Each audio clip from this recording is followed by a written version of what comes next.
Week 2 of the Kansas State football season is here, and we're back with Week 2 of our pregame press pass brought to you by Robbins Motor Company, and we're coming at you from the WTC gig-powered studios. In Week 1 against Nicholls, it was all about the running game for K-State. The Wildcats rushed for over 300 yards and did so behind a very impressive offensive line that ranked amongst the best offensive line units around the country in Week 1. Now going into Week 2, the Wildcats will look to run the ball again, and they know they need a similar output from that offensive line. I thought we played really well up front. You rushed for as many yards as we did and protect the quarterback like we did.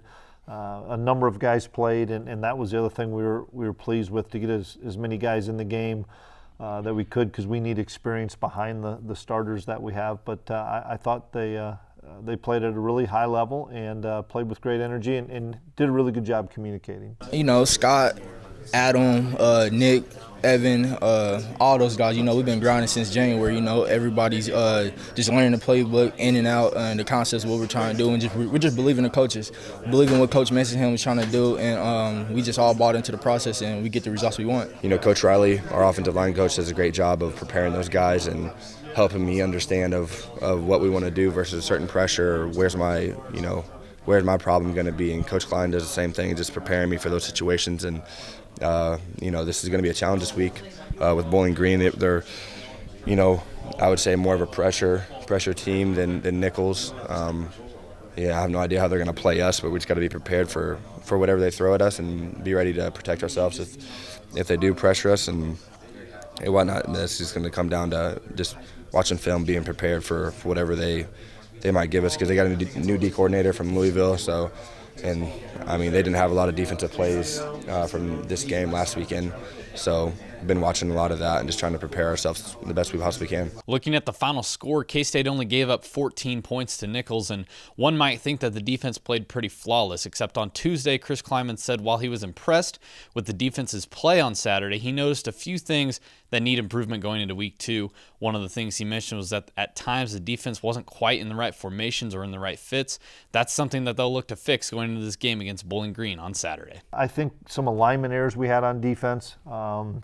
We missed a couple of fits, a couple of gaps, missed a few tackles that we need to be able to clean up. I thought we had talking to the defense, we had a few too many explosive plays that you want to try to eliminate. And we didn't have many snaps, so it's easy to find errors in those snaps. And obviously for us, we need to play more snaps. You don't want to play more, but we need to play more to have better evaluation on some guys. But I just know there was a lot of technique errors that Coach Hayes and the defensive staff talked about. The things I noticed is sometimes we had trouble communicating, tackling. There's always little details that you can fix and improve on.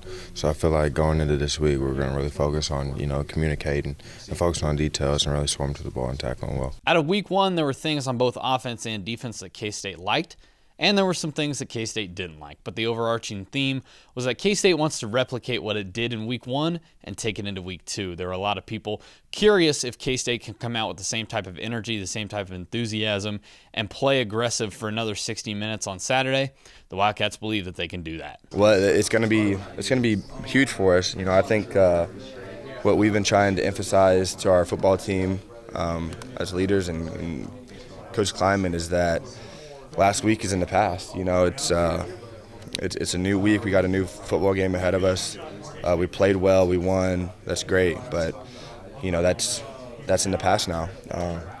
And as Coach Messingham said the night before our first game is, this is chapter 1. Before we played Nicholls State. How is this chapter? How do we want to write this chapter? And Friday he's going to say the same thing, but this is chapter 2. There are different sections in the book of our season this year, and we just got to be prepared. We can't be satisfied. I think the challenge for us this week is that for Nicholls we had a couple weeks to prepare for those guys. This week we have one, and that's going to be a challenge for us, and we're really going to have to focus on the details. One thing that I'm a big believer in is whatever you did last Saturday has no bearing on the next Saturday, positive or really negative in that respect. You're judged each week when you go out there, and you're judged on Saturdays, but in essence, you need to win each day. You need to be able to prepare Monday through Friday to have a chance to be successful on Saturday, and that's kind of what we talked about with the guys. Our preparation, I thought, was really good against Nicholls State, and there's a reason why we had success on Saturday, because we were prepared, and we prepared for 2 weeks for Nicholls. Now we only have 5 days for Bowling Green, but if we have that same kind of mindset within our preparation on a daily basis, we have a chance to be successful on Saturday. It's an 11 a.m. kick between Kansas State and Bowling Green at Bill Snyder Family Stadium on Saturday, and we'll be there at GoPowercat.com to bring you coverage all throughout the weekend.